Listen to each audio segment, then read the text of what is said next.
السلام علیکم پیارے بچوں، کیسے ہو؟ امید ہے کہ سب ٹھیک ٹھاک ہوگے۔ تو پیارے بچوں، آج حاضر ہوں میں آپ کے لیے ایک نئی کہانی لے کر، جس کا نام ہے جادوئی چولہا۔ ایک دفعہ کا ذکر ہے کہ ایک گاؤں میں ایک غریب لڑکا جس کا نام احمد تھا اپنے ماں باپ کے ساتھ رہا کرتا تھا۔ تینوں بہت محنتی تھے، سارا دن کھیتوں میں کام کرتے اور اسی پر اپنا گزر بسر کیا کرتے تھے۔ ایک بار احمد کے ماں باپ شدید بیمار ہو گئے۔ بہت علاج کروانے کے بعد بھی احمد کے والدین ٹھیک نہ ہو سکے، کوئی دوا اثر نہیں کرتی تھی۔ احمد بہت اداس تھا کہ ایک دن اچانک ان کی طبیعت بگڑ گئی اور بیچارے دونوں اس دنیا سے چلے گئے۔ اب احمد بیچارہ اپنے گھر میں اکیلا رہ گیا تھا۔ گھر میں اس کا بالکل بھی دل نہیں لگتا تھا، نہ ہی کام کاج میں۔ وہ بیچارہ سارا دن اپنے ماں باپ کو یاد کرتا رہتا تھا۔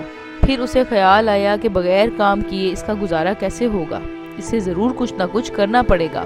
وہ اپنے دوست زبیر کے پاس گیا اور اپنے دل کا حال سنایا۔ زبیر سے مل کر اسے بہت سکون ملا۔ زبیر نے کہا کہ احمد، تمہارا چولہا بھی خراب تھا، ٹھیک کروا لیا کیا؟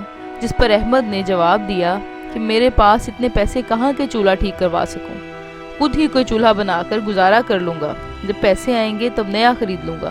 یہ کہہ کر احمد اپنے گھر کی طرف چل پڑا اور گھر جا کر ایک چولہا بنا لیا۔ وہ بیچارہ لکڑی جلاتا اور کھانا پکاتا، کئی بار ہاتھ جل گیا تو کبھی کھانس کھانس کر حالت خراب ہو گئی۔ صبح اٹھا اور کھیتوں کی جانب چل دیا۔ سارا دن خوب دل لگا کر کام کیا اور رات کو جب تھکا ہارا گھر پہنچا تو بھوک سے بے حال تھا۔ سوچا آج ماں ہوتی تو کھانا مل جاتا۔ وہ رونے لگا اور خود ہی کھانا پکانے لگا۔ احمد نے کھچڑی پکائی اور کھا کر وہیں سو گیا، دیگچی چولہے پر ہی چھوڑ دی۔ صبح آنکھ کھلی تو سوچا رات اگر کھچڑی زیادہ پکا لی ہوتی تو ناشتے میں بھی مل جاتی۔ وہ اٹھا اور ناشتے کے لیے چولہے سے دیگچی اٹھائی۔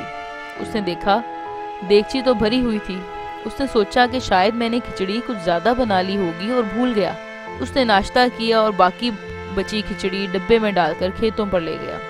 اگلے دن پھر محنت کے بعد رات کو جب اپنے گھر پہنچا تو تھکن سے برا حال تھا۔ ماں کو نہ پایا اور یاد کر کے بہت رویا۔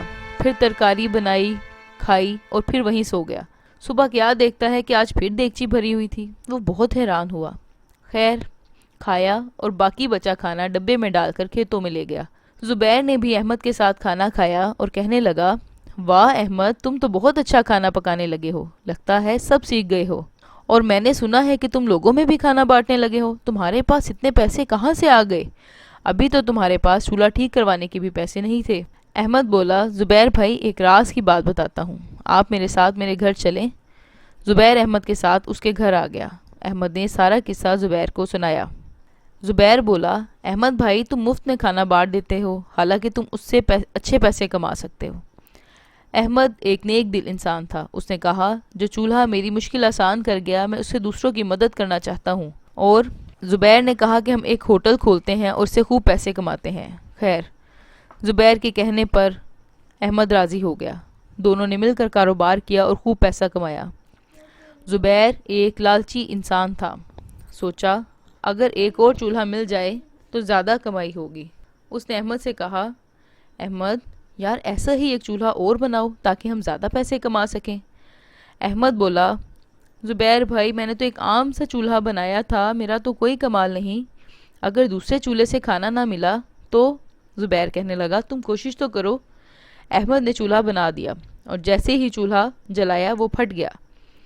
زبیر کو بہت غصہ آیا۔ وہ احمد پہ چلانے لگا کہ تم نے ضرور کوئی گڑبڑ کی ہے، ورنہ ایسا نہ ہوتا، تم پھر سے چولہا بناؤ۔ احمد نے پھر چولہا بنایا اور وہ بھی پھٹ گیا۔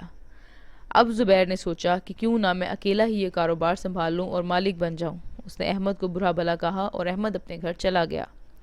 گھر جا کر احمد نے پھر ایک چولہا بنایا۔ احمد جان گیا تھا کہ زبیر ایک لالچی انسان ہے۔ پھر احمد سو گیا۔ اگلے دن ایک شخص احمد کے پاس بھاگا ہوا آتا ہے اور بتاتا ہے کہ زبیر اپنی خاندان کے ساتھ شہر چھوڑ کر چلا گیا ہے۔ احمد اٹھا اور ہوٹل کی طرف چلا گیا۔ وہاں دیکھا کہ چولہا غائب ہے۔ وہ شخص بولا، دیکھا احمد بھائی، اس نے چولہا چرا لیا، اب کیا کرو گے؟ رونا آ رہا ہے نا؟ یہ سن کر احمد ہنسنے لگا اور بولا کہ وہ چولہا نکلی تھا، کیونکہ اصلی چولہا میں رات کو وہی گھر لے گیا تھا اور اس کی جگہ دوسرا چولہا رکھ گیا تھا۔ وہاں زبیر نے دوسرے شہر جا کر اپنا کاروبار چمکانے کے لیے ایک بہت بڑا ہوٹل کھولا اور کھانا پکانے کے لیے چولہا جلایا۔ پھر کیا تھا، چولہا پھٹ گیا اور زبیر کا سارا خواب دھرے کا دھرا رہ گیا۔ اسے اس کے لالچ کی سزا مل گئی تھی۔